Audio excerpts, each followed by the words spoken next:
Hello అండి, welcome to my channel. నేనైతే బెండకాయ మసాలా కర్రీ అయితే చేస్తున్నానండి. చాలా సింపుల్గా త్వరగా అయిపోతుంది.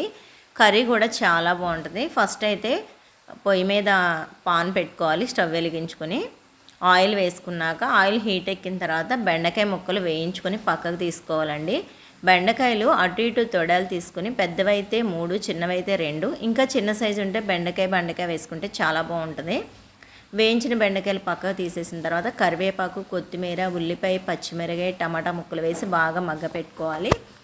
మగ్గిన తర్వాత ఏదైతే నేను మసాలా పేస్ట్ రెడీ చేశానో అది వేసేసుకొని ఒకసారి కలుపుకున్నాక దాంట్లో ఉప్పు, కారము, పసుపు వేసుకొని ఒకసారి కలుపుకొని బెండకాయ ముక్కలు వేసేసి మనం కొంచెం వాటర్ పోసుకొని ఆ వాటర్లో ఆ కర్రీని బాగా ఉడికించుకొని నూనె పైకి తేలిన తర్వాత దింపేసుకోవడమే. బాగా చిక్కగా కాకుండా కొంచెం పల్చగా ఉంచుకుంటే ఏంటంటే చల్లారే కొద్ది చిక్కబడిపోద్ది అనమాట. అందుకని మంచి టేస్ట్ వస్తుంది. అలాగే అల్లం పేస్ట్ కూడా కంపల్సరీ వేసుకోవాలి.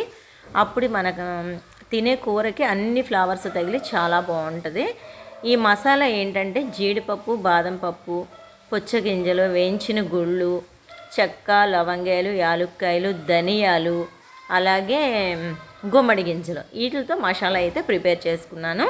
మీకు నచ్చితే కనుక కంపల్సరీ ట్రై చేయండి. మీకు కూడా బాగా నచ్చుద్ది. మన ఛానల్ని సపోర్ట్ చేయండి.